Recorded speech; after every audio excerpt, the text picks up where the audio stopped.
પરમ કૃપાળુ પરમાત્માની અસીમ કૃપા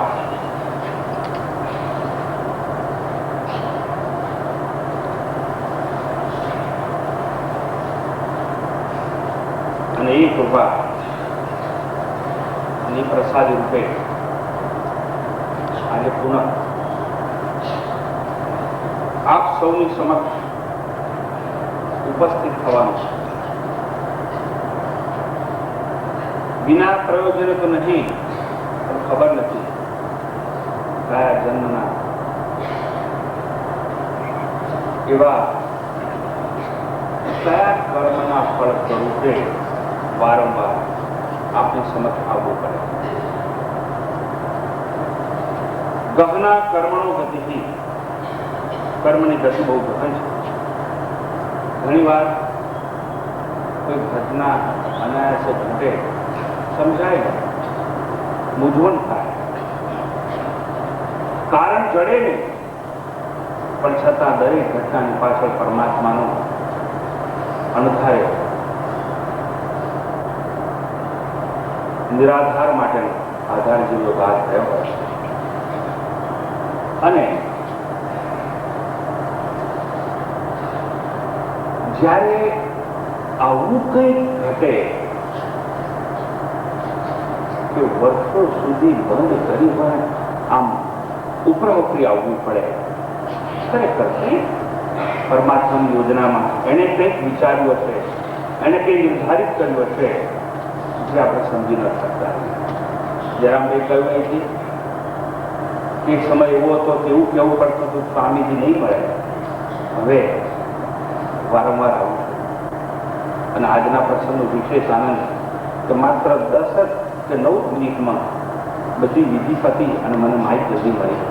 ખૂબ સરસ. અને બીજો આનંદ મને એ વાતનો કે જો હવે કોઈ એમ કહે ને કે સ્વામી તદરૂપાનો કોઈ પરિચય આપે છે અમદાવાદમાં, તો મારે માટે સરળની વાત અને તમારે માટે પણ સરળ. આવી બધી વસ્તુની જરૂર. પણ આજે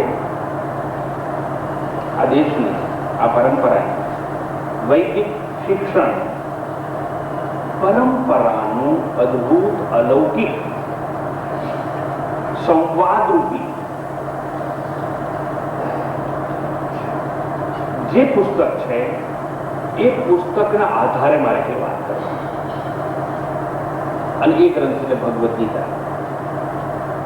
આ ભગવદ્ ગીતા વિશે કોઈ અપરિચિત છે એવું મને લાગતું નથી. સૌ સુપરિચિત છે. એટલે ભગવદ્ ગીતાના 15મા અધ્યાય પર જવાનું આજે મારે માટે બહુ સરળ બને. એટલે પાર્શ્વભૂમિકામાં વધુ સમય ન લેતા મુખ્ય 2-4 વાત કરી અને મારા વિષય પર આવવાનો આજે પ્રયાસ અને પ્રયત્ન કરી.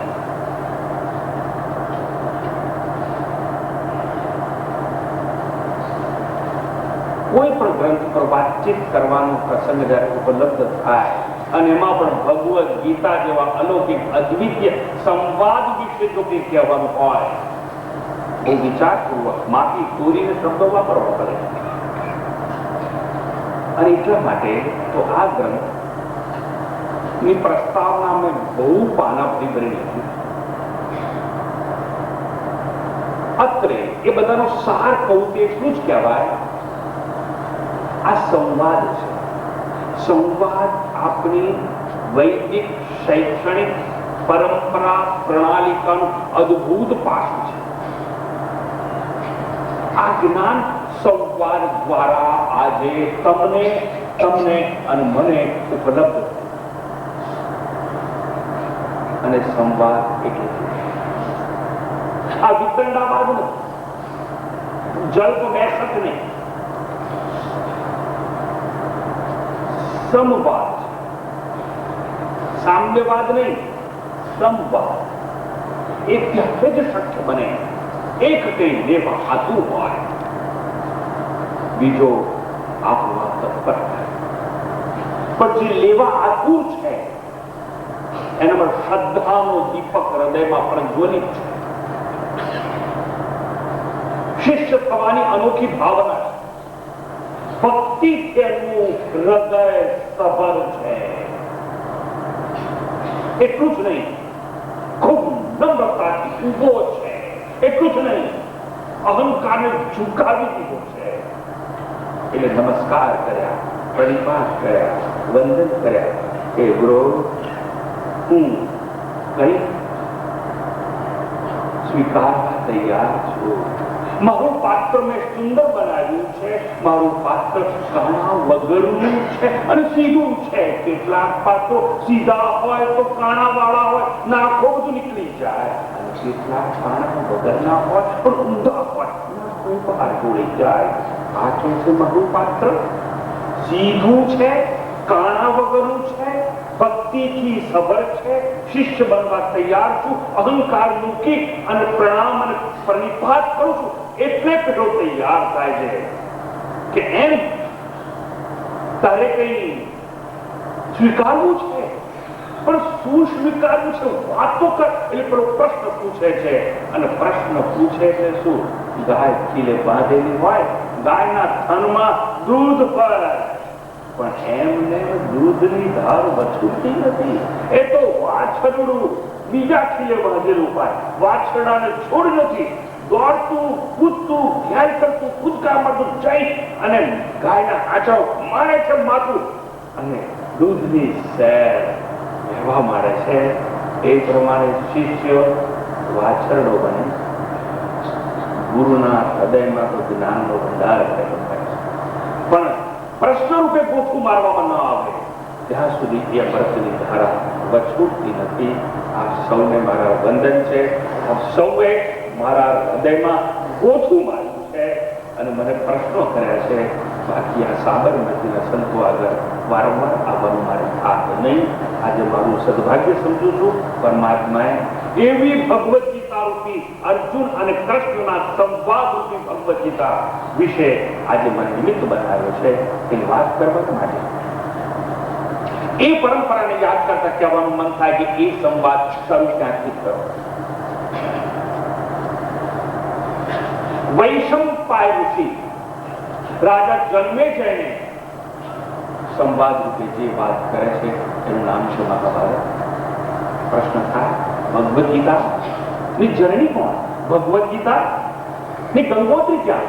ભગવદ ગીતાનું મૂળ ક્યાં? સાધુનું કુળ, સાધુનું મૂળ. એમ ભગવદ ગીતાનું મૂળ ક્યાં?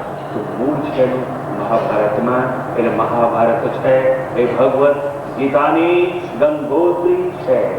જો ભગવદ ગીતાની ગંગોત્રી મહાભારત હોય તો ભગવદ ગીતાના પિતા કોણ?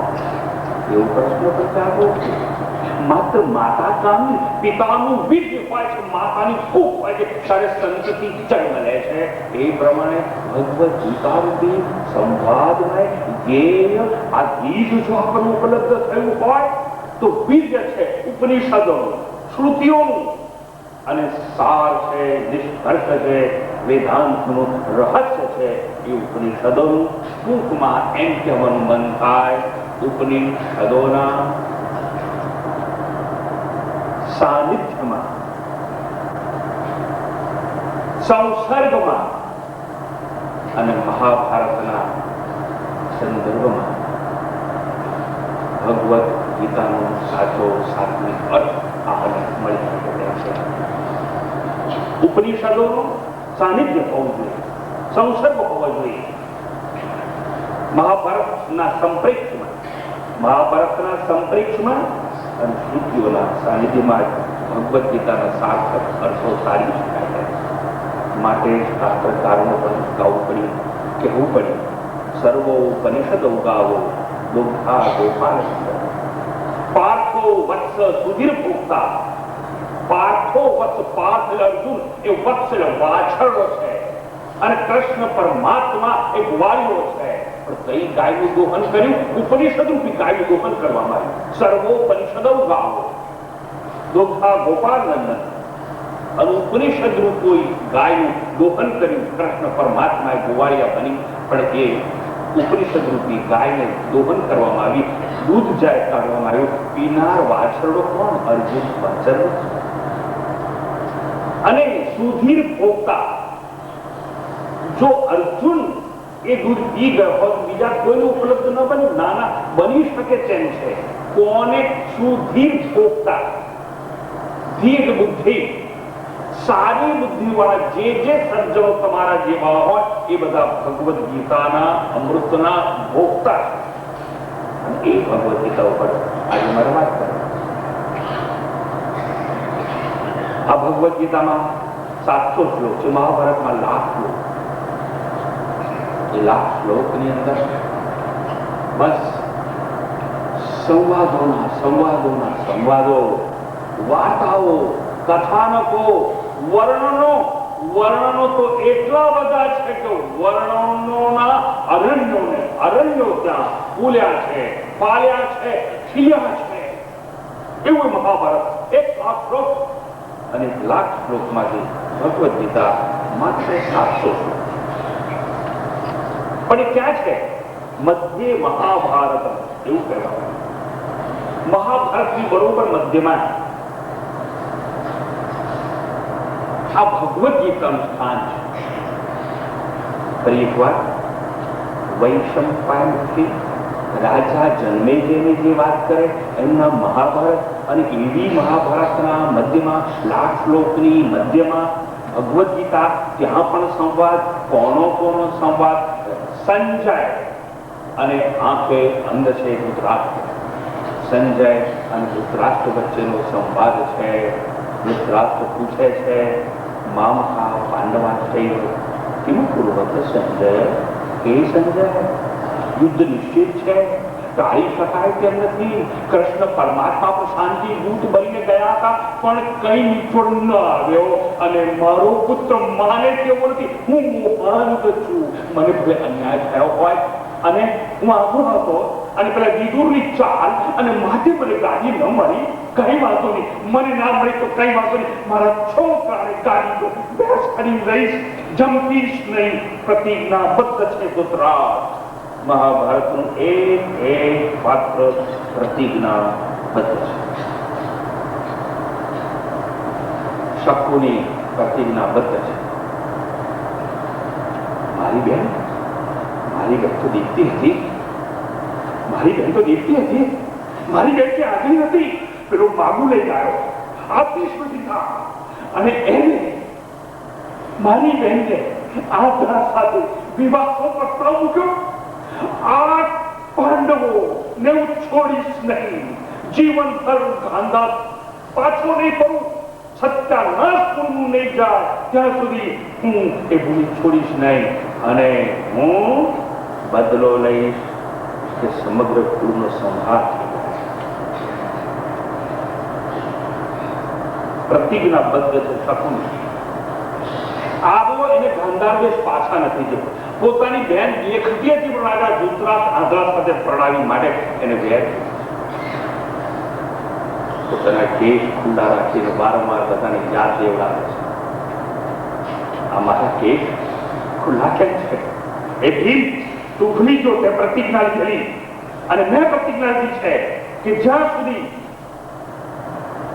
દુશાસનની છાતી લોહી આ વાલ ધોવા માટે મને આપવામાં નહીં આવે ત્યાં સુધી આ કેસ ખુલ્લા.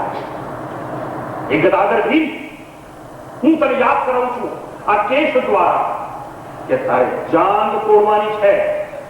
દુશાસનની કે દરબાર સભામાં મને એમ કહ્યું કે થાબડીને જાંગને કે બેસ હે ગાંધી ઉધારી યાદ રાખ. પેલા કરણે મને સભામાં કહ્યું તું આ વેશ્યા છે એ તને યાદ છે? દ્રૌપદી પ્રતિજ્ઞાબદ્ધ છે કે વાળ ખુલ્લા રાખી. ભીષ્મ પિતા પ્રતિજ્ઞાબદ્ધ છે કે સિંહાસનની સેવા કરી. ભીમે પ્રતિજ્ઞા લીધી, ભીષ્મ પિતા પ્રતિજ્ઞાબદ્ધ, શકુની પ્રતિજ્ઞાબદ્ધ, આગળ ધૃતરાષ્ટ્ર પ્રતિજ્ઞાબદ્ધ. તો પછી અર્જુન જેવો કેવો હતો? અર્જુને મનોમન નક્કી કરી નાખ્યું કે મારી પ્રિયતમા આ દ્રૌપદી સભામાં વસ્તા હરણ થયું. હે કર્ણ, યાદ રાખ કે વેશ્યા કીધી છે. બસ મારા તીરની નોક ઉપર તારું ગળું ચડાવી અને મોકલી દઈશ તારા ગૃહના પાઠ. કારણ કે અને વરદાન દીધું કરે મરે નહીં કોઈ. અને એ બધા સામાન્ય ધર્મ હતા. પણ આ બધી વાત તમને ક્યાં સમજાવવા જોઈએ? મારે તો એટલું જ કહેવું છે કે આ બધા પ્રતિજ્ઞાબદ્ધ હતા એ પાર્શ્વભૂમિકા. જે માણસને મહાભારત ખબર નહીં હોય એ ગીતાના સાર્થક અર્થો કદાચ ઉકેલી શકે. ભગવદ્ ગીતા પર કેટલા બધા આરોપો, પણ એ બધી માથાજી હું તમારી સાથે કરવા માંગતો નથી. એ બધી પડો જળમાં પડ્યા વિના તમને રસ હોય તો ભગવદ્ ગીતાના 2 આપણી પાસે વોલ્યુમ છે, એમાં તમે ઉબોધઘાત જોઈ લેજો. એમાં સુંદર વર્ણન વિવરણ સાથે વર્ણન છે. આ ભગવદ્ ગીતાનો 700 શ્લોક અને 700 શ્લોક હોવા છતાં આ ભગવદ્ ગીતા સંવાદ છે અર્જુન અને કૃષ્ણનો. પણ અર્જુન અને કૃષ્ણનો સંવાદ છે, પણ તમે અમને કીધું કથા. હા, એ કથા કહેવાય. એટલે શું થયું કે આંધળો ધૃતરાષ્ટ્ર પૂછે છે સંજયને, સંજય એટલો સારથી, અને સંજય પૂછે ત્યાં શું થયું, પણ કેમ સંજયને પૂછે છે? સંજય પાસે દિવ્ય દ્રષ્ટિ હતી, જેમ આજનો આપણો ટીવી. આજે તમારામાંથી ઘણા કોમેન્ટ્રી સાંભળીને આવ્યા, 5 વિકેટ પડી ગઈ તો મને ખબર, અને મને એમ તો આ રવિવાર આજે ક્યાં આવ્યો, પણ કઈ વાંધો નહીં એમ કરીને મેં તમને સ્કોર કહી દીધો. કાઢી તો મેચ ક્યાં ચાલે? આપણે ભારતમાં બેઠા બેઠા જોઈએ, પણ કેવી રીતે શક્ય બને? તો અહીં બેઠા આપણે જોઈ શકીએ ટેકનોલોજી અમે વિકસાવી. એલા તો જૂની ટેકનોલોજી છે, નવી હું વિકસાવી. પાછા black and white colour TV લખો. એટલે આ મહાભારતના યુગમાં લડાઈ ચાલતી હતી ક્યાં છે?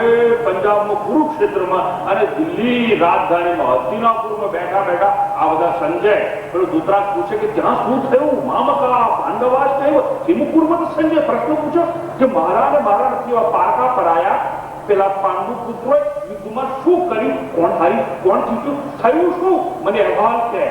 એટલે રાજા ધૃતરાષ્ટ્રે સંજયને પૂછ્યું, આઈ વોન્ટ રનિંગ કોમેન્ટ્રી. ઓ શેની? કુરુક્ષેત્રમાં મહાભારતના યુદ્ધની. એટલે પેલો સંજય કહે આઈ એમ રેડી, આનું કોમેન્ટેટર તૈયાર થઈ ગયો. આંખે દીધો અહેવાલ સંજય આપે છે, આવું થયું, આવું થયું, આટલા લડ્યા, આટલા મરાયા, આવું થયું, બધી વાત કરે. હું કુમાર મારે તમને એટલું સમજાવવું છે કે ટેકનોલોજી જૂની હતી. માફ કરજો, મને એક બીજી વચ્ચે વાત યાદ આવી ગઈ છે. વચ્ચે વાત યાદ આવે ને સાહેબ મારથી રહેવાય નહીં. હું હમણાં વિદેશમાં હતો, અમેરિકા, ત્યાં બી આવો ડૉક્ટર ચાલે કે અમે તો બધા આગળ ટેકનોલોજીમાં આગળ વધેલા નામ છે તેમ છે બધું સારું. અમારા જેટલા તમે કોઈ આગળ વધ્યા નથી. આ ટીવી બીબીને રોકેટમાં માણસ મોકલો છો. જો અમે જે ટેકનોલોજી વિકસાવી છે ને તમને હજુ સદીઓ લાગશે. અમે તો હજારો વર્ષો પહેલા અત્યારે અમે હાર્ટ ટ્રાન્સપ્લાન્ટ, તમે હાર્ટ ટ્રાન્સપ્લાન્ટ કરતા હતા, અમે તો હેડ ટ્રાન્સપ્લાન્ટ કરતા હતા. હા, જાઓ, હજારો વર્ષો પહેલા અમે હાથીનું માથું ગણપતિ ફીટ કરી. શું તમે અમારી સાથે મુકાબલો કરવાના છે? આજની વાત નથી, હજારો વર્ષો પહેલાની વાત છે. આ સંજયની વાત નીકળી એટલે કહું છું. પછી એમાં શું ધાર મારી, અમે તો છે ને આજે એમ કે અહીંયા બધા એવા એવા ઓપરેશન છે કે છોકરામાં છોકરી બની જાય, છોકરામાંથી છોકરી બને, છોકરીમાંથી છોકરો. અલા એ તો અમે 2000 વર્ષ પહેલા કરે. શું તો પેલું ભજન તને ખબર છે? હું સંભળાવું લો. ऐसे लागी लगन मेरा हो गई मगन. એટલે મીરા હું થઈ ગઈ, મગન થઈ ગઈ. એટલે એ તો પણ કેટલા વર્ષો પહેલાનું ભજન છે, એમાં ક્યાંય નવી વાત નથી. એટલે મીરા છોકરી એમાં મગન છોકરો, આ ભજનમાં લખ્યું સાચી વાત. હવે તમે શું મારે ચલો જવા દો વાત. મારે તમે પેલી મહાભારતની વાત કરી છે, અને મહાભારતની વાત હતી એવી કઈ વાત કે આ ધૃતરાષ્ટ્ર રાજા અંધ છે અને સંજય પૂછે છે, અને આ સંજય એને કહેવા. હવે ભગવદ ગીતાના માત્ર 700 શ્લોક, 700 શ્લોક માત્ર એક શ્લોક બોલાય છે રાજા ધૃતરાષ્ટ્ર દ્વારા. 84 શ્લોક બોલે છે અર્જુન પોતે. 574 શ્લોક બોલે છે ભગવાન કૃષ્ણ પોતે. એટલે કૃષ્ણ ભગવાન જો આટલા બધા શ્લોક બોલતા હોય તો એને કૃષ્ણ ગીતા કેમ ના કહ્યું, ભગવદ ગીતા કેમ કહ્યું? જો ગીતામાં કોઈ સ્થળે એવું નથી આવતું શ્રી કૃષ્ણ વાચ, એવું નથી આવતું. શું આવે છે? શ્રી ભગવાન વાચ. હમણાં અવસાર બધા છે વારંવાર શું આવે? ભગવાન. કૃષ્ણ વાચ નથી. કેમ? અવતાર વાત સમજી લેવા. તમે આગળ વધેલા શ્રોતા છો, બહુ બેકગ્રાઉન્ડમાં જતો નથી. અવતારો અને અવતારી એક. અવતાર એટલે ભગવાન. એ વિષ્ણુ છે, એ ભગવાન. પછી રામાવતારમાં જે રામ બન્યા એ રામ બન્યા, પણ એ મૂળ ભગવાન. ભગવાન વિષ્ણુ છે, એ રામ બન્યા છે, એના એ કૃષ્ણ બન્યા છે. હવે બધા કેટલા અવતારો છે? વરાહ અવતારમાં હોય, મત્સ્ય અવતારમાં હોય તો પણ એ, અને પેલા પ્રહલાદને બચાવવા માટે કેવું ધારણ કરેલું? હે, તમને ખબર છે, તમે જોઈ રાખો, વાંધો નહીં. પણ એ જેટલા જેટલા અવતારો, એટલે અવતારો છેલ્લા છેલ્લા બુદ્ધ અવતારમાં 24મા અવતાર તરીકે, તો કે ભગવાન તો એકના એક અને અવતારો અને અવતારી એક. એટલે આ ભગવાન બોલે. અને પણ કૃષ્ણ જયારે અવતાર આવ્યો એટલે મહાભારતનો સમય આવ્યો, મહાભારતનો યુગ આવ્યો ને ત્યારે એનું નામ કૃષ્ણ હતું. અને જયારે રામાયણનો યુગ હતો ત્યારે એનું નામ રામ હતું. અને આ મૂળ વિષ્ણુ. અને એવી રીતે હનુમાન બન્યા, જે શંકર ભગવાન હનુમાન બન્યા. એટલે આ બધું સમજાવવું જોઈએ આપણને. એટલે આ ભગવાન બોલે છે. એનો અર્થ એમ થયો કે અર્જુનને જયારે ભગવદ ગીતાનો ઉપદેશ આપવામાં આવ્યો કૃષ્ણ ભગવાન દ્વારા, ત્યારે તત્વજ્ઞાનનો પહેલો ઉપદેશ નથી. અને કૃષ્ણ પરમાત્માની પર્સનલ પ્રાઇવેટ પ્રોપર્ટી હોય એવું આ જ્ઞાન નથી. એક આ કૃષ્ણ અવતાર પહેલા પણ આ જ્ઞાન તો ઉપનિષદોમાં હતું અને કૃષ્ણ પરમાત્મા પોતે પણ કહે છે આ મારું મૌલિક જ્ઞાન નથી. ચોથા અધ્યાયમાં કહે છે એવમ પરંપરા પ્રાપ્તમ ઇમમ રાજર્ષયો વિદુઃ સકાલે એક મહતા યોગો નષ્ટ પરંતપ. એટલે કહે છે કૃષ્ણ પરમાત્મા દાવો નથી કરતું. આ તો બધા લોકો દાવો કરતા આવે છે please come to me, I can give you salvation or liberation. તારી જાય તું બધાને બહુ સારી, તું કોણ તું ભગવાન? આ સંપ્રદાયો જે ચોમાસામાં ઘાસ ફૂટી નીકળે, પરંપરા નષ્ટ થતી દેખાતી જાય છે આપણને. તો સમજી લેવા.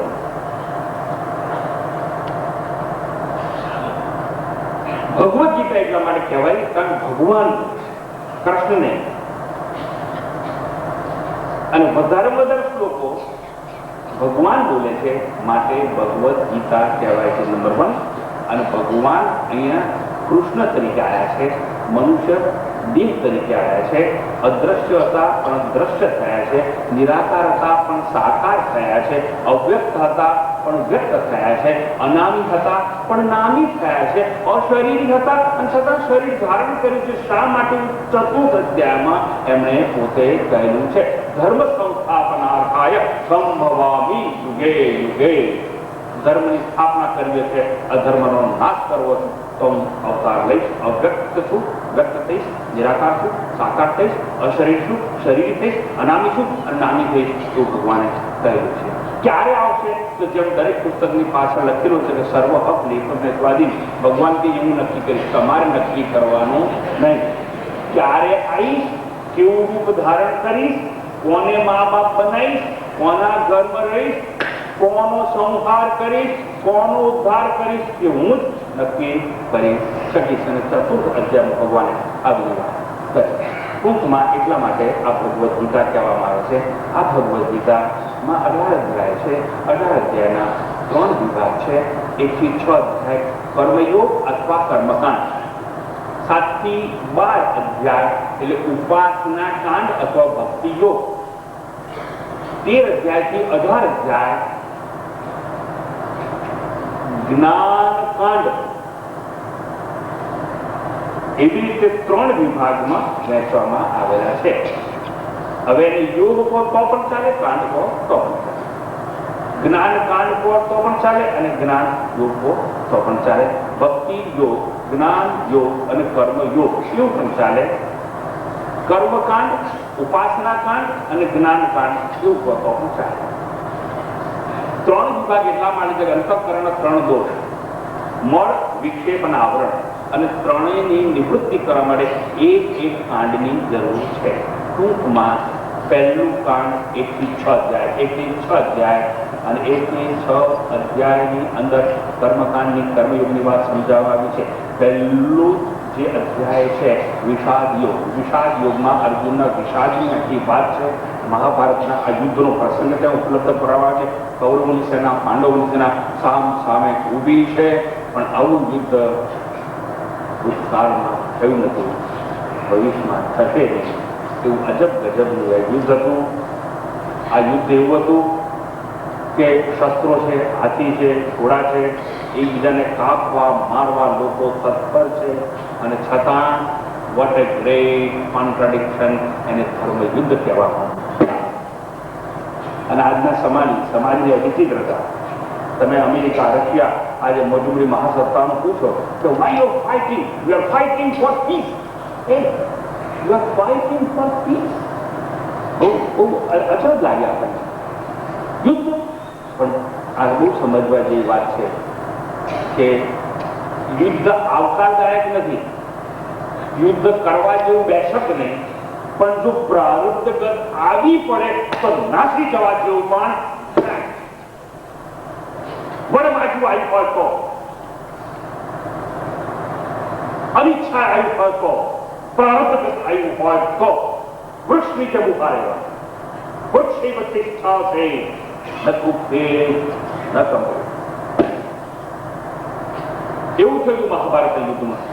ભીષ્મ પિતાને યુદ્ધ નહોતું જોયું. એને પેલા દુર્યોધને સમજાવવા બહુ પ્રયત્ન કર્યો, ન માન્યો. રાજા ધૃતરાષ્ટ્રને સમજાવવા પ્રયત્ન કર્યો કે ભાઈ તું સમજાવ, તું રાજા છે નહીં. અંદર ખાને મૌનમાં બોલતો હતો હું પિતા છું, પેલો કે તું રાજા છું, પેલો હું પિતા છું. એ પિતાને શું હોય? મોહ. એને જો એટલું સમજો તું રાજા છું, રાજા તરીકે પોતે યુદ્ધ બંધ કરાવી શકતો હોય, પણ એ પિતા હતો, મોહાંત બન્યો અને પોતાના પુત્રને ગાદી અપાવવા માંગતો જે કે ન. અને આજે આપણે ત્યાં આવું થાય છે. કાશ્મીરથી માંડીને અનેક સ્ટેટમાં જુઓ, દરેક ચીફ મિનિસ્ટર હોય એના છોકરાને ગાદી અપાવે. કોઈ ચીફ મિનિસ્ટર એવો હોય કે બહેન ગાદી દેખાય. આ મોહાંત દ્રષ્ટાંત આપણી સમક્ષ આજે પણ છે. એટલે એ મહાભારત ત્યારે જ હતું ને આજે એવું છે. તમારે ઘેર આવીને ઘર બહાર ખોલીને તમને પૂછ્યા કે કોઈ ખાવાનું થઈ જાય અને એનો વાંધો નહીં, હા જાનવરની ઘાસ થઈ જાય એની મુશ્કેલી. તો હું સમજાવવા એ માંગુ છું કે આ મહાભારત અને એ મહાભારતનું યુદ્ધ કે જ્યાં શસ્ત્રો, અસ્ત્રો, હાથી, ઘોડા, યુદ્ધની તમામ તૈયારીઓ પૂરી, યુદ્ધ નિશ્ચિત થઈ ગયું છે, અને એકબીજાને કાપવા મારવા સામ સામે ઉભા છે, પણ કોઈ શત્રુ દેખાતું નથી. કેટલી વિચિત્રતા! શત્રુ નથી અને શત્રુતા વર્તાય છે. હા સમજી, આવું કેવું યુદ્ધ? એટલે યુદ્ધ અહીં એવું છે કે અર્જુન ઉભો થઈને જયારે કૃષ્ણ પરમાત્માને કહે છે સૈન્યો ઉભયોર મધ્ય રથમ સ્થાપયતે શુદ્ધ. હે કૃષ્ણ પરમાત્મા, બે શરણી વચ્ચે મારું રથ લાવીને ઉભો રાખો. હું જોઈ તો લઉં કે આ ધર્મી કેવા કેવા મારી સામે લડવા આવ્યા છે, પણ જુએ છે તો ગુરુ, ભીષ્મ પિતા, કૃપાચાર્ય, મામા, કાકા, પુત્રો, પૌત્રો, ભાણિયાઓ, ભત્રીજાઓ, કોઈ પરાયું નથી, બધા આપણા છે, બધા આપણા જ છે અને કોઈ શત્રુ જ નથી. પેલા લોકો આમ જુએ, એ લોકોને પણ એવું દેખાય, અહીંથી જુએ તો આપણે એવું દેખાય. શત્રુ તો છે જ નહીં, છતાં શત્રુતા વર્તાય. હા, શત્રુ નથી અને શત્રુતા વર્તાય. એમ નામ મહાભારતનું અજબ અને ગજબનું યુદ્ધ. એટલું જ નહીં, એક બીજી તમને એની ક્લાઇમેક્સ સમજાવું. કૃષ્ણ પરમાત્મા પાંડવોના પક્ષમાં છે એવું ના કહેવાય, પણ કૃષ્ણ પરમાત્માના પક્ષમાં પાંડવો ઉભા છે. ભગવાન તો લડવાના નથી, શસ્ત્ર નહીં ઉઠાવે એવી એમને પણ પ્રતિજ્ઞા છે. મેં કીધું બધા પ્રતિજ્ઞાબદ્ધ છે. કૃષ્ણ પરમાત્મા પોતે પ્રતિજ્ઞાબદ્ધ છે. એને કીધું કે હું જે પક્ષમાં જઈશ, હું શસ્ત્ર નહીં ઉઠાવું, હું લડીશ નહીં, તો સારથી બનો એટલે સારથી બને, એ પણ પ્રતિજ્ઞાબદ્ધ છે. હવે હું કહેવાય માંગુ છું કે કૃષ્ણ પરમાત્મા પાંડવોનો પક્ષ છે અને કૃષ્ણ પરમાત્માની આખી નારાયણની સેના સમપક્ષ છે. એટલે કૃષ્ણ પરમાત્માની નારાયણની સેનાનો સેનાધિપતિ કૃતવર્મા સમપક્ષ છે. વર્મ નામ બોલું છું કૃતવર્મા, તો કૃતવર્મા સમપક્ષ છે. આ યુદ્ધ કેવું? રાજા એક પક્ષમાં અને પોતાની સેનાનો સેનાધિપતિ કૃતવર્મા સમપક્ષ છે. એટલું જ નહીં, પણ આખી નારાયણની સેના કૌરવોના પક્ષમાં. નારાયણી સેનાનું પાયદળ, અશ્વદળ, ગજદળ, ગજદળ એટલે હાથીઓનું દળ, અશ્વનું દળ, ઘોડાઓનું દળ, પગે ચાલનારા સૈનિકોનું દળ, આખો ભંડાર ધામ બધું જ કોની પાસે? કૌરવ પાસે. અને એકલા ભગવાન આપો છે. એ કેવું જાય તો યુદ્ધ, રાજાની સામે એનું લશ્કર લડે. અને આવું એક યુદ્ધ કોઈ જોયું નથી, માટે કેવું યુદ્ધ ફરી નહીં જાય.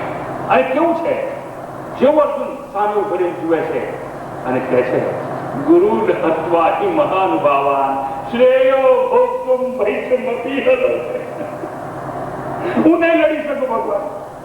આ ગુરુ જેની સામે વાત યુદ્ધ ના થાય, વાણીથી યુદ્ધ ના થાય, તેની સામે એની સામે શસ્ત્રો ઉપાડું, એના કરતા ભીખ માગી અને અન્ન થઈ અને જીવન નિર્ધાર કરવો, નિર્વાહ કરવો એ વધારે સારું. અને કોને માનીશ? અને ધારો તો હું લડું, જીતી જાઉં, મારા હાથ લોહીથી ખરડાયેલા હોય અને લોહી વાળા સાથે સત્તાને સિંહાસન પકડીશું. મને કેવી રીતે એ નશો ચડશે, સંપત્તિનો, સત્તાનો, ધન, વૈભવ ભોગવી કેવી શકે?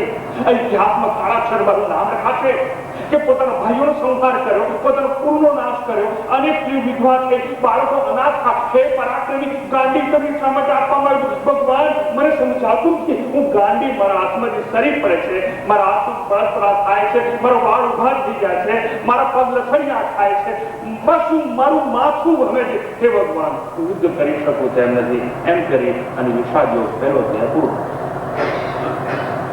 સાંખ્ય યોગ એટલે બીજો અધ્યાય. એમાંથી જ્ઞાનની વાત છે. તત્વનું દર્શન કરવામાં આવ્યું છે ત્રીજા અધ્યાયમાં.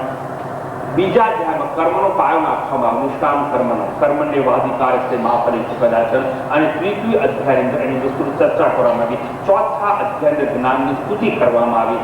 પાંચમા અધ્યાયની અંદર જે જ્ઞાની છે એની દર્શન કરવામાં આવ્યું છે. છઠ્ઠા અધ્યાયમાં ભગવાન વિભાગ પાડે છે. આરુક્ષોર મને રોગમ કર્મકાર મુચ્યતે. એવી રીતે સમજાવે છે કે કર્મનો અધિકારી કોણ છે, કર્મ ત્યાગનો અધિકારી કોણ છે, અને એને જ્ઞાનીઓ કહેવામાં આવે છે. પછી સાતમો અધ્યાય શરૂ થાય છે, પછી આઠમો થાય છે. એમાં આઠમા અધ્યાયમાં મૃત્યુ સમયે આપણે શું કરવું જોઈએ એની વાત કરવામાં આવી છે. નવમો અધ્યાય છે જ્ઞાન વિજ્ઞાન યોગ એને કહેવામાં આવે છે. 10મો અને 11મો અધ્યાય છે ભગવાનની વિભૂતિનું, અને 11મા અધ્યાયની અંદર એના વિશ્વ વિરાટ સ્વરૂપનું દર્શન કરવામાં આવે છે. 12મો અધ્યાય એટલે ભક્તિની પરાકાષ્ઠાના દર્શન આપણને થાય છે. 13મો અધ્યાય એટલે તૃતીય ષટક છે, અને 13મા અધ્યાયની અંદર ભગવદ ગીતાનું ગહનમાં ગહન તત્વ છે એ ભગવાન સમજાવે છે ક્ષેત્રજ્ઞ યોગ દ્વારા. 14મો અધ્યાય છે એની અંદર સત્વ રજસ તમસની બધી વાતો છે. અને 14મા અધ્યાયની અંદર સત્વ રજસ અને તમસ ત્રણ ગુણની બહુ સુંદર વાત સમજાવવામાં આવી છે. અને આ સત્વ રજસ અને તમસ ત્રણેય ગુણોને જે ઓળંગી જાય છે એ ગુણાતીત થાય છે એવો એક સંદર્ભ ત્યાં રાખવામાં આવતો હોય છે. સમગ્ર ભગવદ ગીતા સંપૂર્ણ સમાજને મોહમાંથી ઉઠાડવા માટે, એસ્કેપિસ્ટ કોઈ થતો તેને બચાવવા માટે કાયલા, કંગાળ અને કાયર પુરુષો હોય અને આખો સમાજ કાયર ન થઈ જાય એવી યોજના અહીં બતાવવામાં આવી છે. નહીતર એવું થાય કે જો અર્જુન યુદ્ધથી ભાગી ગયો હોત તો દરેક વ્યક્તિ પ્રતિકૂળ સંજોગોથી નાસી ગયો હોય, અર્જુન જો યુદ્ધથી નાસી ગયો હોય તો કદાચ એવું બને કે જ્યારે જ્યારે જીવનમાં મુશ્કેલી આવે, પ્રતિકૂળ સંજોગો આવે, એડવર્સ સર્કમસ્ટન્સીસ આવે, પોતાના ફરજની ધ્યાન આપવામાં આવે તો ફરજમાંથી પોતે ચૂપ થઈ જાય અને પોતાનો જે ધર્મ છે, મૂળભૂત ધર્મ, એ પોતાના ધર્મનું પાલન કરતા કરતા વ્યક્તિ નાસી જાય. એવું ન થાય અને આખો સમાજ વાયલો કંગાળ ન બને એટલા માટે એ મોહના અંધાપામાંથી દૂર કરવા માટે ભગવદ્ ગીતાનો ઉપદેશ આપણને આપવામાં આવે છે. આ ભગવદ્ ગીતાના મેં કહું 13મા અધ્યાયમાં તત્વનું દર્શન અને 14મા અધ્યાયની અંદર આપણને સંદેશ આપવામાં આવ્યો કે સત્વ રજસ અને તમસ ગુણને જે ઓળંગી જાય છે એ ગુણાતીત થઈ જાય છે અને એ ગુણાતીત થવા માટે અવિચારની વૃદ્ધિ કરવી જોઈએ. બસ આવો સંદેશ આપવામાં આવ્યો અને 14મા અધ્યાયને અંતે અર્જુનનો ઉપદેશ આપવામાં આવ્યો. સત્વમ સુખે સંજયતિ રજઃ કર્મણિ ભારત જ્ઞાનમ આવૃત્ય તમઃ પ્રમાદે સંજય સુત. એટલે ત્રણે ત્રણ ગુણ છે એ સંજય એ બંધનમાં નાખનારા છે.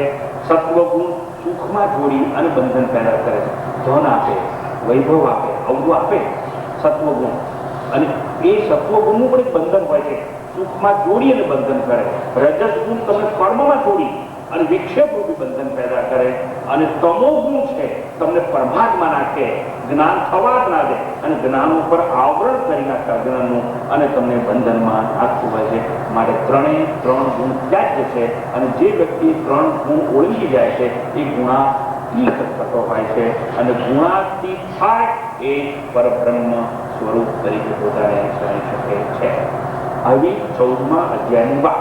એટલે અર્જુનને શંકા જાગી, જો પરબ્રહ્મ થવું હોય, પોતાના બ્રહ્મ સ્વરૂપને આત્મ સ્વરૂપને જાણવું હોય તો ગુણાતીત થવું પડે, અને ગુણાતીત થવાથી જો બ્રહ્મ સ્વરૂપ થવાતું હોય તો બ્રહ્મ છે કેવો અને બ્રહ્મ તત્વ શું અને બ્રહ્મ તત્વ છે ક્યાં અને બ્રહ્મ તત્વનું સ્વરૂપ કેવું, એવો પ્રશ્ન જાગ્યો. માટે બ્રહ્મ તત્વનું સ્વરૂપ જણાવવા માટે અધ્યાય 15નો શુભારંભ કરવામાં આવ્યો છે. જે અધ્યાયની અંદર ક્ષર અને અક્ષર બંનેથી પર હોય એ પરબ્રહ્મ કહેવાય એવી ત્યાં વ્યાખ્યા આપવામાં આવી છે. અને ક્ષર પુરુષ, અક્ષર પુરુષ અને ક્ષર અક્ષર બંને પુરુષની પર એટલે પુરુષોત્તમ, એ પુરુષોત્તમ પુરુષની વાત, એટલે પુરુષોમાંથી ઉત્તમ હોય એવા પુરુષની વાત કરવામાં આવી. પુરુષ શબ્દ એ આત્મા કે બ્રહ્મ માટે વપરાય છે, આ ચોખવટ કરવા માટે. એટલે આવી રીતે આ ઉત્તમ પુરુષની વાત કરવામાં આવી છે. અને બ્રહ્મનું અનુસંધાન કરવા શું કરવું જોઈએ બ્રહ્મની પ્રાપ્તિ માટે? તો બ્રહ્મની પ્રાપ્તિ માટે સૌથી પહેલા ગુરુનું વૈરાગ્ય જોઈએ. અને વૈરાગ્ય મેળવવો કઈ રીતે? તો અસંગ શસ્ત્રેણ દ્રઢેણ ચિત્વા, એટલે અસંગ રૂપી શસ્ત્ર દ્વારા આ સંસાર રૂપી આસક્તિનું વૃક્ષ છે એને કાપી નાખ, એનો ઉચ્છેદ કરી દે, એનો વિચ્છેદ કરી દે, મૂળ સહિત ફેંકી દે ઉઠાવીને. કોને? સંગ હોય તેને, આસક્તિ હોય અને સંગ અને આસક્તિ એટલે સંસાર, એટલે સંસારને ઉઠાવીને ફેંકી દે તો તારામાં વૈરાગ્ય આવશે. અને વૈરાગ્ય રૂપી શસ્ત્ર દ્વારા સંસાર વૃક્ષને જે ઉખેડી નાખે છે એને પરમપદની પ્રાપ્તિ થાય છે. અને પરમપદમાં ગયેલો ફરીથી પાછો આ જન્મ અને મૃત્યુના ચક્રમાં કદાચ પાછો પ્રવેશ પામતો નથી. અને એ પરમપદ શું? તો યદ્ગત્વા ન નિવર્તન્તે તદ્ધામ કર્મ મમ, એને પરમધામ કહેવામાં આવે છે. એટલે વૈરાગ્ય વગર જ્ઞાનના અધિકારી બનાય નહીં, અને જ્ઞાન ના થાય ત્યાં સુધી અપુનરાવૃત્તિ વાળું પરમપદ પ્રાપ્ત થાય નહીં. એ પરમપદ મેળવવા માટે આ 15મા અધ્યાય પર ચિંતન, મનન, મનોમંથન કરવું આવશ્યક નહીં બલકે અનિવાર્ય છે. આ 15મો અધ્યાય એટલે ગીતા પૂરી. પણ સ્વામીજી તમે 18 અધ્યાય કહ્યું, મેં 18 કહ્યું, પણ મુખ્ય અધ્યાય 15 છે. 16 અને 17 અધ્યાય છે એ પરિશિષ્ટ રૂપે છે. 18મો અધ્યાય છે ઉપસંહાર રૂપે છે. ઉપસંહાર એટલે 1 થી 17 અધ્યાયમાં જે કંઈ કહ્યું એ બધું જ પુનરાવર્તન કરી પુનઃ 18મા અધ્યાયમાં કહેવામાં આવે. એનું નામ છે ઉપસંહાર. ભગવદ ગીતાના કેટલા અધ્યાય? 18. પણ 15મો અધ્યાય છેલ્લામાં છેલ્લો અધ્યાય 15મો અધ્યાય સંપૂર્ણ શાસ્ત્ર કહેવામાં આવે છે અને સંપૂર્ણ શાસ્ત્ર એટલે કોઈ પણ વિષય આખી ગીતામાં જે ચર્ચા છે એ 15મા અધ્યાયમાં નથી એવું નથી માટે મહત્વ ખૂબ ખૂબ છે. ઉપરાંત મૃત્યુ સમયે શરીર પડ્યું હોય જીવાત્માથી નવી માના ઘરમાં પ્રવેશ કરે અને પુનર્જન્મ થતો હોય પુનર્જન્મ છે થિયરીઓ બધી એ પણ ત્યાં સમજાવવામાં આવે છે. જીવ કેવી રીતે જાય છે એની વાત સમજાવવામાં આવે છે. આ શરીર છોડ્યા બાદ જીવ ક્યારે ક્યાં કેટલા સમયે કઈ માના ઘરમાં કેવી રીતે જશે એનું સંપૂર્ણ વિવરણ આપવામાં આવ્યું છે. અસંગ શાસ્ત્રની વાત કરવામાં આવી છે. સ્વર્ણ અક્ષર પુરુષની વાત કરવામાં આવી છે. પરમપદની વાત કરવામાં આવી છે. વૈરાગ્ય કેવી રીતે પ્રાપ્ત થાય એ સમજણ આપવામાં આવી છે. માટે 15મા અધ્યાયને સંપૂર્ણ શાસ્ત્ર કહેવામાં આવે છે. જેની અંદર જીવ અને ઈશ્વર એ બેથી પર હોય ઉત્કૃષ્ટ હોય એને પુરુષોત્તમ કહેવાય. પુરુષોત્તમ એટલે પરબ્રહ્મ જેને કહેવાય તે જગત અને માયાથી પર હોય એ પુરુષોત્તમ પરબ્રહ્મ છે તે સમજાયું. પર અને અપર પ્રકૃતિથી જે પર છે એ પરબ્રહ્મ છે એવી વાત સમજવામાં આવી. આવી રીતે શાસ્ત્રોના રહસ્યનું ઉદ્ઘાટન કરવામાં આવેલું છે. માટે 15મો અધ્યાય સંપૂર્ણ શાસ્ત્ર છે. આખી ભગવદ્ ગીતા ના સમજાય બુઝાવવાની જરૂર નહીં, ડરવાની જરૂર નહીં. હું કોઈ વસ્તુથી અજ્ઞાત અજ્ઞેય છું એવી લઘુતા ગ્રંથિથી કોઈએ પીડાવાની જરૂર નથી. લઘુતા ગ્રંથિ ઇન્ફિરિયોરિટી કોમ્પ્લેક્સથી પીડાવવાની જરૂર નહીં. કારણ કે આ 15મો અધ્યાય ધ્યાનથી શ્રવણ કરશો બધું જ આવી હશે એવી શ્રદ્ધા રાખજો. અને આપણે એના પર વિચાર કરવાનો હવે શુભારંભ કરીએ છીએ. કૃષ્ણ પરમાત્મા દ્વારા બોલાયું આ ગીત અદ્ભુત અલૌકિક દિવ્ય આ શાસ્ત્રના ઉચ્ચતમ જ્ઞાનનું પ્રદર્શન કે દર્શન કરાવતું આ ગીત ભગવદ્ ગીતા તૃતીય ષટક પુરુષોત્તમ યોગ અધ્યાય 15 શ્રી ભગવાન ઉવાચ. પણ એક વાત, તમારા બધા પાસે પુસ્તકો છે અને પુસ્તકો વિના મૂલ્યે આપવામાં આવ્યા છે. આ પુસ્તકો સાથે હાથ ઊંચો કરો. બધા પાછળ જુઓ, બધા પાછળ જુઓ પોતપોતાની, એટલે ખબર પડે કેટલી ચોપડીઓ છે. બહુ સરસ, બેસો. હવે આ પુસ્તકો તમને વિના મૂલ્યે આવે છે. મહેરબાની કરીને કાલે ઘેર મૂકીને આવીને કાલે નવી માંગવાની નહીં. હવે આ પુસ્તક તમારી પાસે છે. અહીંથી 15મા અધ્યાયનો પહેલો શ્લોક બોલાવવામાં આવશે. એ લોકો જે બોલાવશે ભગવાન વાચ એટલે તમારે બધા બોલવાનું ભગવાન વાચ. પછી પહેલી લાઈન બોલાવવામાં આવશે તમારે બોલવાની. પછી આ લોકો બીજી લાઈન બોલે બીજી બોલવાની. એક મંત્ર પૂરો થશે એટલે એનું વિવરણ કરવામાં આવશે, શબ્દોનું દોહન કરવામાં આવશે અને દરેક શબ્દોના સાર્થક અર્થો તમારા હૃદય સ્પોન્સરમાં ઉતરે એનો નિષ્ઠાપૂર્વક પ્રયાસ કે પ્રયત્ન કરવામાં આવશે. એવું હું કહેતો નથી. પરમાત્મા મને બોલાવે છે અને પરમાત્માની પ્રેરણા સાથે શબ્દોના સાર્થક અર્થો સાથે અહીં બેઠા બેઠા તમામ પ્રત્યેકના હૃદયમાં ઉતરવાનો નમ્ર પ્રયાસ કરી. અધ્યાય 15 શ્લોક 1 શ્રી ભગવાન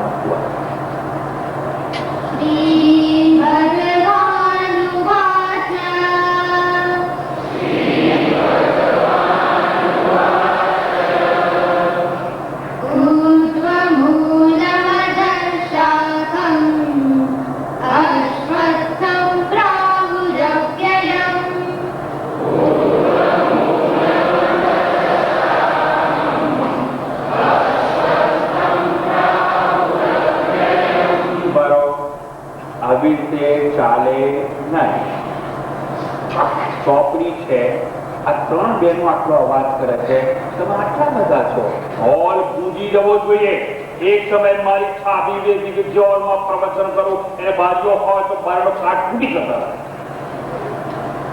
તમે આટલા બધા અવાજ એવો આવવો જોઈએ કે મને લાગે કે તમે ખાઈ પીને આવ્યા. શ્રી ભગવાન વાત ફરી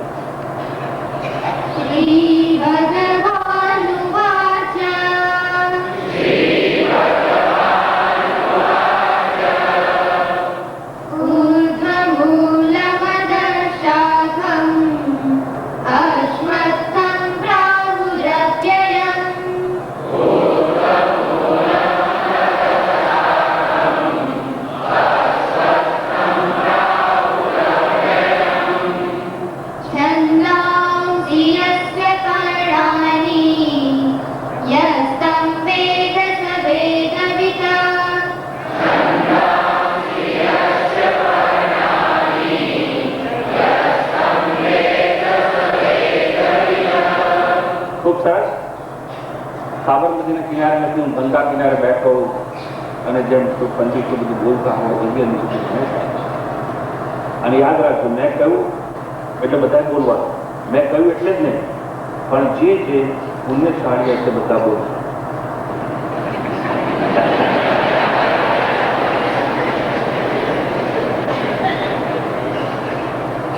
એમ કરતા કરતા આવડશે ને.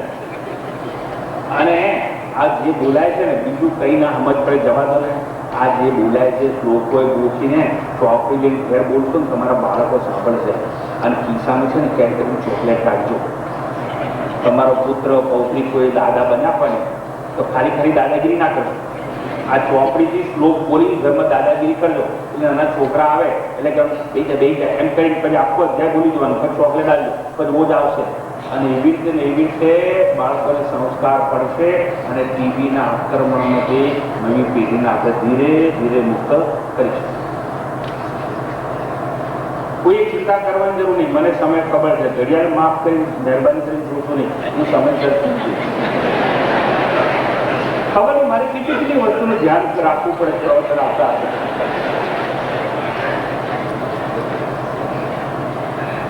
I am aware of my job, sir, and faithful to my duty. Okay? ऊर्ध्वमूल अदशासम अश्वत्थम प्राहु अव्ययम. ऊर्ध्वमूलम એટલે ઊંચા. આ આખો શ્લોક છે ને, એમાં આ સંસાર છે ને, એ સંસારને એક વૃક્ષની ઉપમા આપવામાં કે સંસાર છે એક વૃક્ષ જેવો છે. સંસાર શું? Nothing but names and forms. Names and forms એટલે નામ અને આકાર. નામ અને આકાર સિવાય કશું છે જ નહીં. તમે જ્યાં જ્યાં નજર કરશો ત્યાં કોઈ આકાર દેખાશે. કાં તો માણસનો આકાર, કાં તો વૃક્ષનો આકાર, કાં તો મકાનનો આકાર, કાં તો ચંદ્રનો, કાં તો સૂર્યનો, કાં તો જાનવરનો, કાં તો પશુનો, કાં તો પંખીનો. કોઈ આકાર દેખાય નહીં. જે આકાર દેખાય એને એક નામ હોય છે, અને જે નામ હોય છે એને એક આકાર હોય છે. અને નામ અને આકાર સિવાય આપણને કંઈ દેખાતું નથી. એટલે જ્યાં જ્યાં નજર કરો ત્યાં કાં તો નામ અને કાં તો આકાર, નામ અને આકારનું આ વિશ્વ છે, એને આપણે સંસાર કહીએ છીએ. It is nothing but names and forms. એટલે આ સંસારને, આવા સંસારને એક વૃક્ષની ઉપમા આપવામાં આવી છે કે સંસાર એક વૃક્ષ છે, પણ આ એક એવું વૃક્ષ છે કે જેના મૂળ ઉપર છે. જો કોઈ વૃક્ષ હોય ને, એનો ફોટોગ્રાફ હોય, એને ઊંધો કરી છે, એના મૂળિયા ઉપર છે, પાંદડા નીચે છે, એવી કલ્પના છે.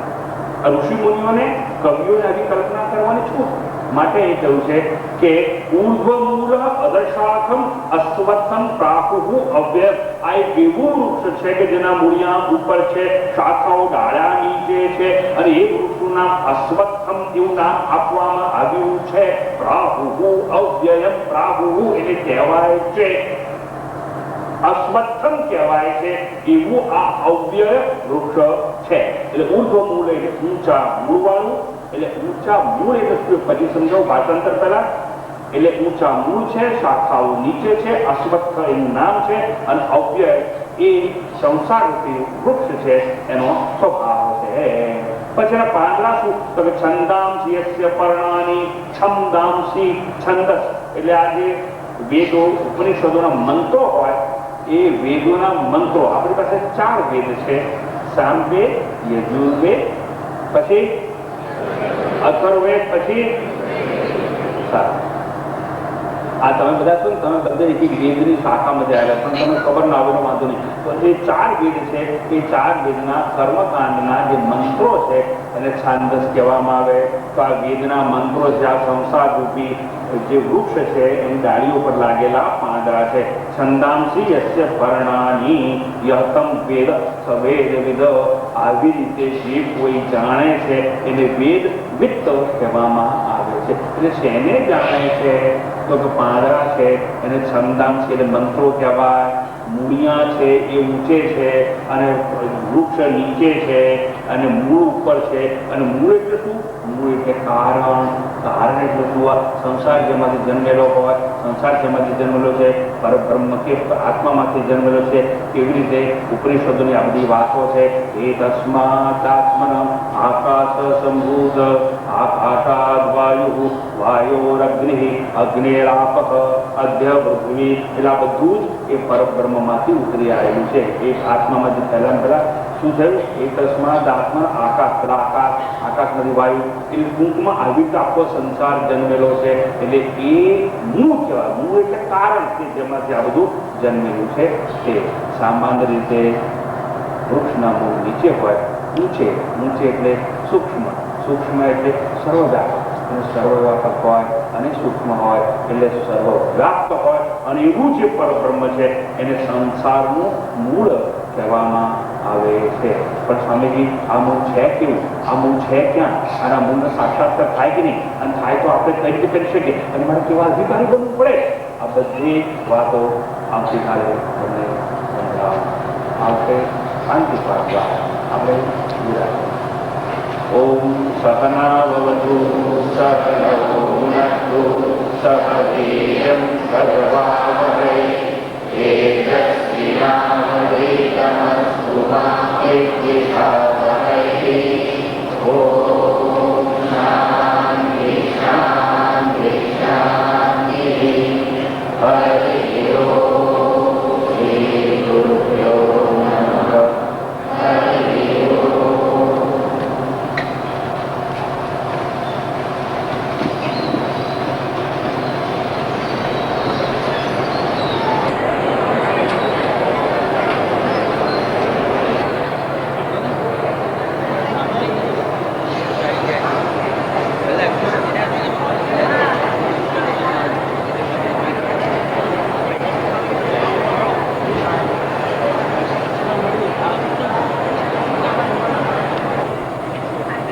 આ ચેસની રમત નથી કે ચેક મેચ કરો ભાઈ. એની તો સિઝન ચાલુ કેમ બંધ કરે? એટલે બેન ક્યાં ઉઠી જતા? હા, પણ તમે હું કહી છે ને તમને, તમે શું કામ આવું કરો છો? તો તમે આવી જાઓ.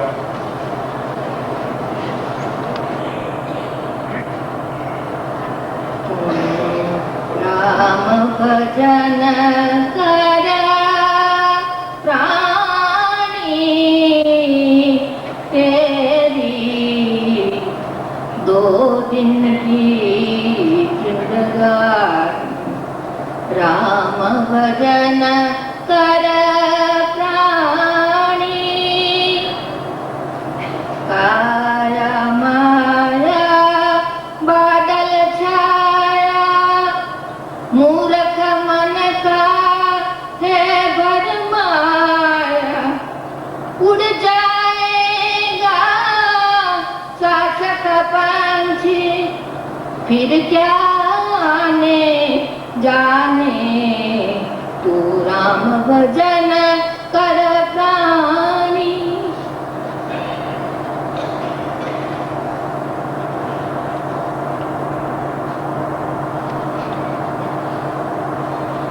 હરિઓમ. શ્રી કરુભાઈ શાહના પરિવારના સભ્ય શ્રી કરુભાઈ શાહ સ્વામીજીને પુષ્પગુચ્છ અર્પણ કરે.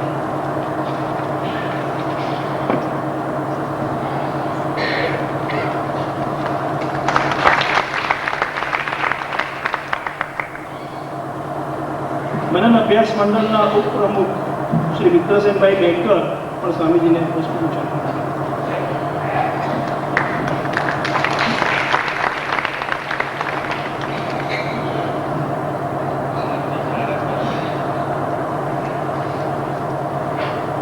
હરિઓમ.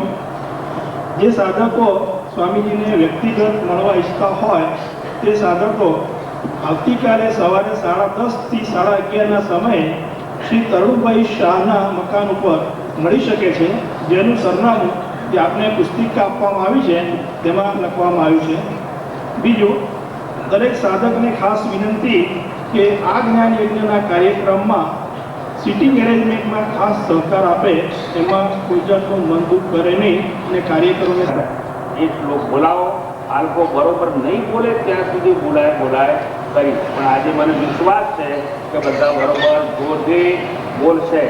અમદાવાદના લોકોને તો નર્મદાનું પાણી મળી ગયું. હવે તો જરાક જોરથી તમારે બોલવું જોઈએ, કારણ કે નર્મદાનું પીને આવવું જોઈએ. બરાબર? ચાલો. હા, એટલે બરાબર. તમારું પાણી મારી વાણી. એ બેનો સમન્વય થાય. બરોબર. ભગવદ્ ગીતા તૃતીય શતક અધ્યાય 15 પુરુષોત્તમ યોગ શ્લોક 1 શ્રી ભગવાન વાચ. શ્રી ભગવાન વાચ.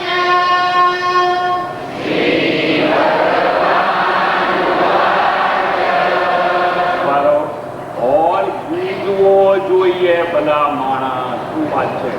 ફરજે શ્રી ભગવાન વાચ.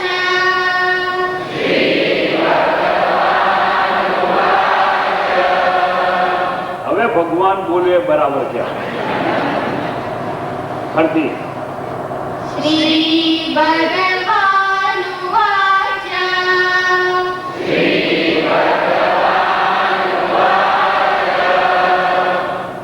ऊर्ध्वमूलमधशाखम् अश्वत्थं प्राहुरव्ययम्.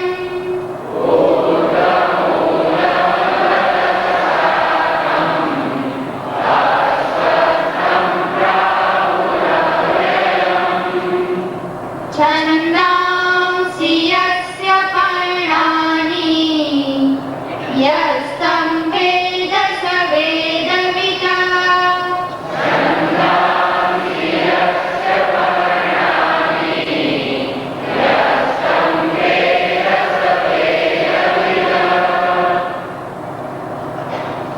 હજુ મારી પાસે 5 મિનિટ બાકી છે. તમારે ઘડિયાળો ચેક કર્યું તો કરી બાકી છે કે નહીં? હા કે ના? હા, એવું નહીં. હા હોય તો ઓમ એવું બોલવાનું. અહીં માઇક ટેસ્ટિંગ વાળા હલો હલો હલો હલો 1 2 3 4 1 2 3 4 નહીં. હરિઓમ હરિઓમ નમઃ શિવાય એવી રીતે માઇક ટેસ્ટ થાય. એટલે સર 1 2 3 4 માં હેડ્યા જતો ઉપર.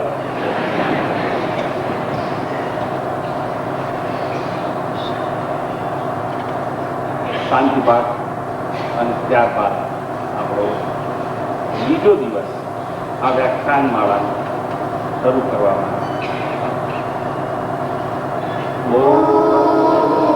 शन्नो मित्रः शं वरुणः शन्नो भवत्वयमा शन्न इन्द्रो बृहस्पतिः शन्नो विष्णुरुद्रः नमो ब्रह्मणे नमस्ते वायो त्वमेव प्रत्यक्षं ब्रह्मासि त्वमेव प्रत्यक्षं ब्रह्म वदिष्यामि कृतं वदिष्यामि सत्यं वदिष्यामि तन्मामवतु तद्भक्तारमवतु अवतु माम् अवतु भक्तारम् ॐ शान्ति शान्ति शान्तिः हरि ओम् श्री गुरुभ्यो नमः हरि ओम् ऊर्ध्वमूल અદશાકમ અશ્વત્થમ રાહુ અવ્યયમ એના ઉપર આપણી વિચારણા ચાલી રહી હતી. ગઈકાલે તમને પાર્શ્વ ભૂમિકાનું દર્શન કરાવવામાં આવ્યું.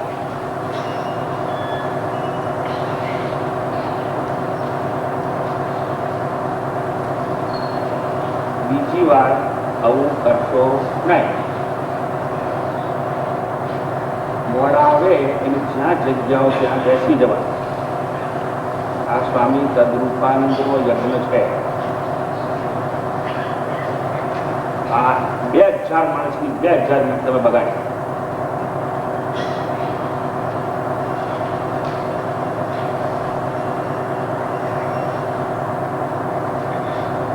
લોક બોલાવો.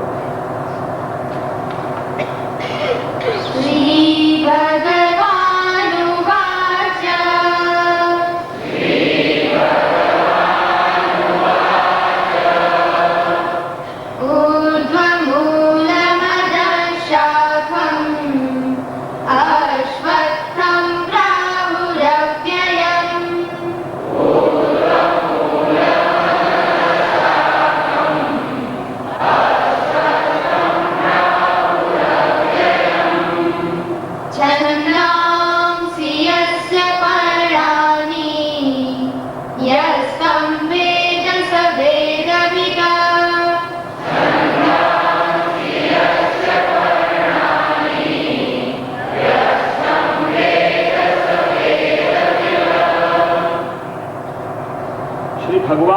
उवाच अर्थात के भगवान बोले अर्थात અત્યાર સુધી ભગવાન ચૂપ હતા, મૌન હતું, એવું નહોતું. પણ ભગવાન બોલ્યા. ખપ પડે તો જ બોલે, ઉપદેશાત્મક હોય તો જ કહે, રુચિકર હોય તો જ કહે, હિતકારક વચન હોય તો જ કહે. બાકી ભગવાન એમને વ્યર્થ બોલતા નથી. બોલે છે તો નિષ્દિન, પણ સંભળાતું નથી. કામ કામ નામનો ઘાટ મનમાં ચાલતો હોય તો રામ રામ રામનો અવાજ સંભળાય. ભગવાન બોલ્યા ઊર્ધ્વમૂલ અધશાખમ અશ્વત્થમ પ્રાભુ અવ્યયમ. જેનું ભાષાંતર ગઈકાલે સમજાવી દેવામાં આવેલું અને મેં ગઈકાલે પાર્શ્વ ભૂમિકાનું દર્શન કરાવતા સુસ્પષ્ટ કરેલું કે સંસારને, આ સૃષ્ટિને, આ જગતને એક વૃક્ષની ઉપમા આપવામાં આવેલી છે. પણ એ વૃક્ષ ઊંધું થઈ ગયું અને માટે કહ્યું જેના મૂળ ઉપર છે, જેની શાખાઓ નીચે છે, એવું આ સંસાર રૂપી વૃક્ષ છે. અને એ વૃક્ષનું નામ અશ્વત્થમ એવું આપવામાં આવેલું છે. પણ સૌથી પ્રથમ પંક્તિનો પ્રથમ શબ્દ ઊર્ધ્વમૂલ, જેના મૂળ ઉપર છે. અને મૂળ એટલે કારણ. મૂળ એટલે કારણ. એક ભાઈને ઉભા કરીને પૂછું કે તમારું મૂળ શું? કે બાજુ બેઠા છે કોણ? મારા બાપા. એટલે એના પિતા એનું મૂળ કહેવાય, એટલે કારણ કહેવાય. પણ જયારે હું પૂછું છું તમારા પિતા કોણ, તો આ બેઠા એ, આ ફોટોગ્રાફ છે એ. એટલે કેટલીક વાર કારણ દ્રશ્ય હોય, કેટલીક વાર વસ્તુનું કારણ અદ્રશ્ય. મારી પાસે ગુલાબનું ફૂલ છે અને મારી ઈચ્છા છે કે આ ગુલાબનું ફૂલ ઉપર ઉછાળું એટલે આ ઉપર જે શ્રોતાઓ છે એ લોકોને વંદન કરવા માટે જાય, નીચે આવે. ઉપર જાઓ નથી જતું. કેમ? કારણ છે ગુરુત્વાકર્ષણનું બળ.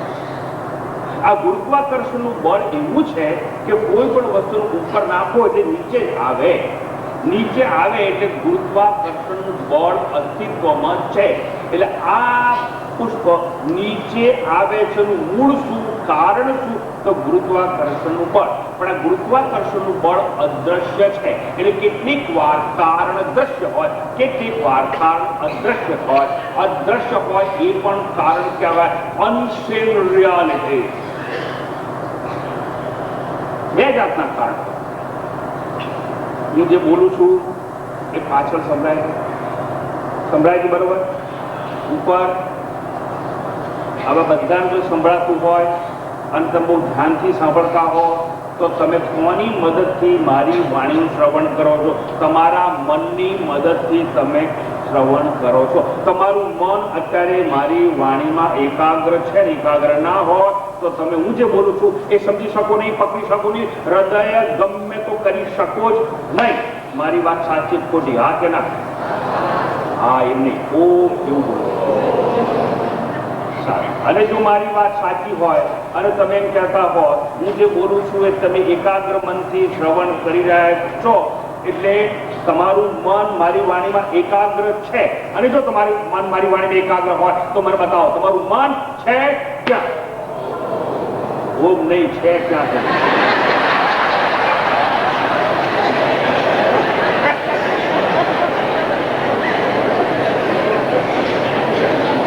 બહુ મજા આવી.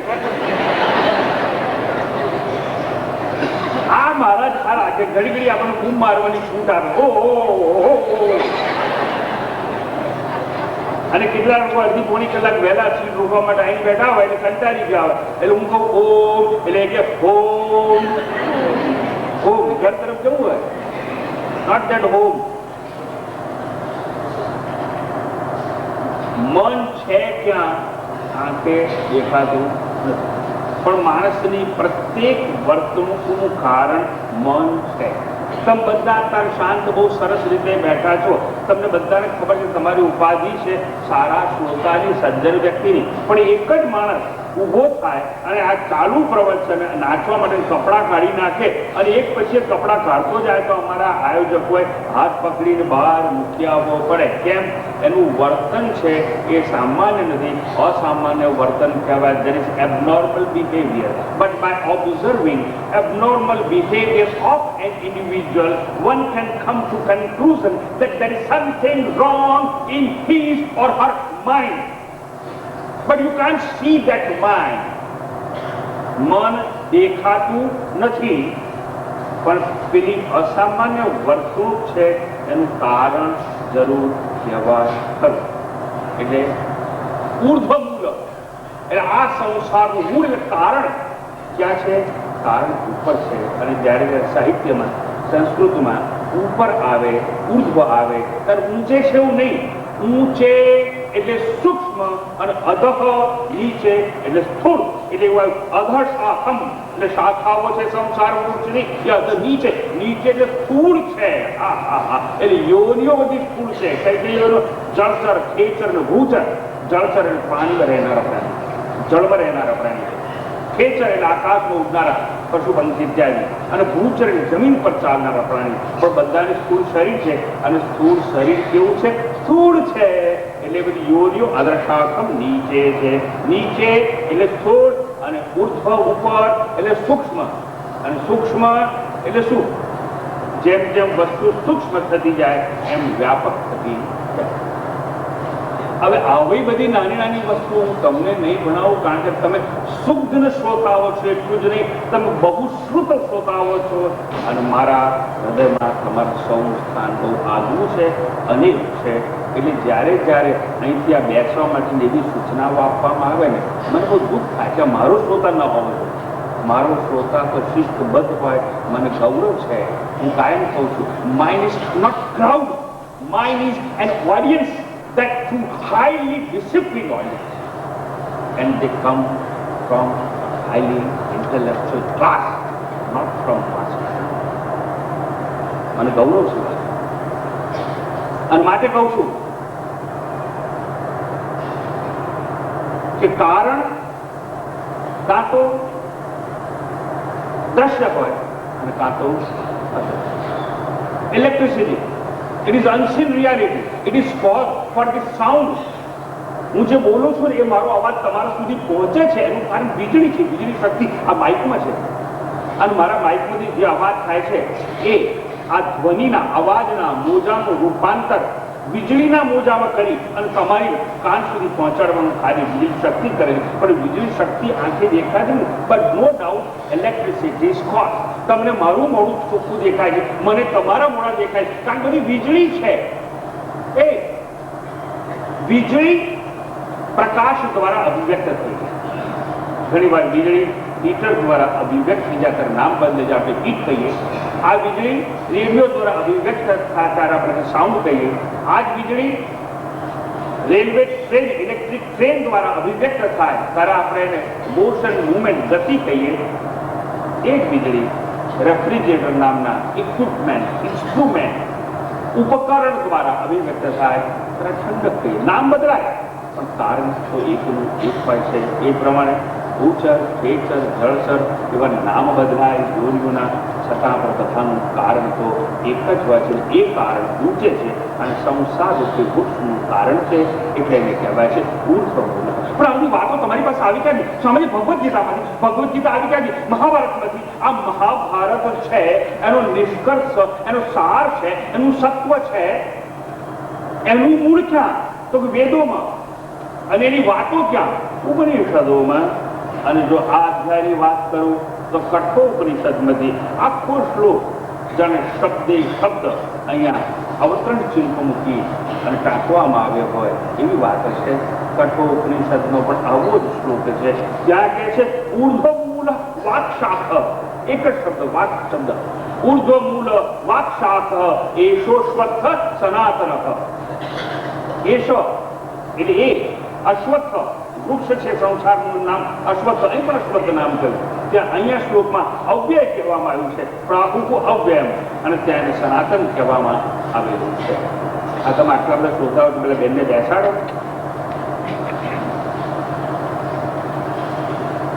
મને નમસ્કાર કરવાની જરૂર તમારે મોડા આવે ત્યાં જ બેસવાની જરૂર છે. જો આ તમારા બધાનો સમય બગડશે, જે આવી જતો પકડી હાલો પડી ગયા શું કરવા દીકરીઓ ઉભા કરો છો?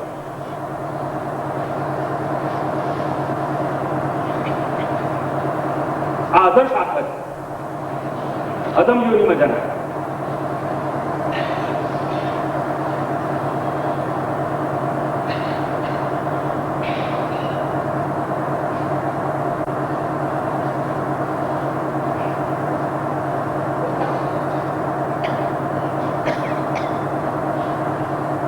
કઈ ના શીખવી શકું, શિસ્ત શીખવી શકીશ ને તો પણ મને આનંદ છે. અને આવા લોકો બહેતર છે કે મારા પ્રવચન ના.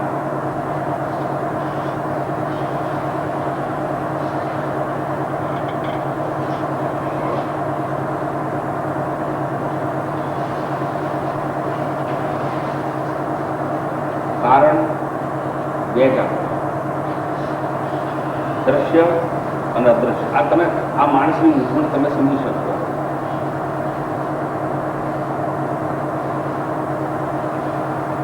તમે જે ચિત્ર એકાગ્ર કરો છો એ ચિત્રને એકાગ્ર કરી અને ઉપનિષદના ગહન રહસ્ય સમજાવો. આ મારું ઓપરેશન થિયેટર છે. અને કોઈ પણ ડોક્ટર ઓપરેશન શરૂ થઈ ગયા પછી બારણા બંધ થઈ જાય, અંદર કોઈને પણ મોટો મહારથ થયો તો પ્રવેશ બંધ થઈ જાય. સાગાવાળાને બારું માર્યું, મારો બાપ અંદર, તારો બાપ અંદર, તો પણ તારે બારું માર્યું. ઓપરેશન શરૂ થાય કોઈ અંદર નહીં આવે. હું તમારા વર્ષો, સદીઓ, જન્મો જન્મના જૂના અજ્ઞાની મનને બહાર કાઢવાનું ઓપરેશન થઈ જાય. એકદમ ડિસિપ્લિન.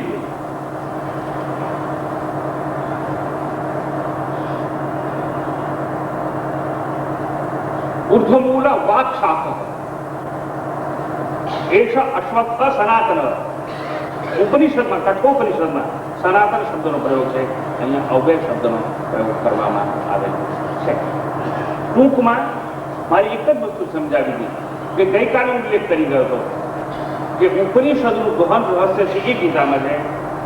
સર્વોપનિષદો ગાવો દુગ્ધા ગોપાલ નંદન, એ જે વાત કરવામાં એ થોડી વાત થાય છે કે કઠોપનિષદના મંત્રને જાણે ખૂબ અહીં ચરિતાર્થ કરવામાં આવ્યો હોય એવું આપણે જોઈ શકીએ છીએ. તો વાત કરતો હતો ઉર્ધ્વમૂલની, અને ઉર્ધ્વમૂલ એટલે બ્રહ્મ છે, પરબ્રહ્મ જે કારણ છે આ સૃષ્ટિની ઉત્પત્તિની. ગઈકાલે ઉલ્લેખ થઈ ગયેલો એટલે હવે ફરતી એનું પુનરાવર્તન નહીં કરવામાં આવે. એતસ્માદાત્મન આકાશ સંભૂત, એટલે સૌથી પહેલા એ પરમ તત્વમાંથી પરબ્રહ્મ આકાશ, આકાશાદ વાયુ, વાયુ અગ્નિ, એ પ્રમાણે થિયરી ઓફ ક્રિએશન અર્થાત આ સૃષ્ટિની ઉત્પત્તિનો સિદ્ધાંત સમજાવવામાં આવે. અને જેમાંથી આ બધું જન્મેલું છે એને કારણ કહેવાય. અને એ કારણ છે બ્રહ્મ છે, પરબ્રહ્મ કહેવાય, સચ્ચિદાનંદ કહેવાય, અથવા સત્યમ જ્ઞાનમ અનંતમ બ્રહ્મ કહેવાય. પણ એ કારણ અદ્રશ્ય છે, માટે ઉર્ધ્વ ઊંચે એમ કહ્યું છે. યજ્ઞ કરતા આવી અને ઊંચે માટે કેવો સુંદર ઉલ્લેખ ઋષિ મુનિઓ ઉપજાવી કાઢ્યો.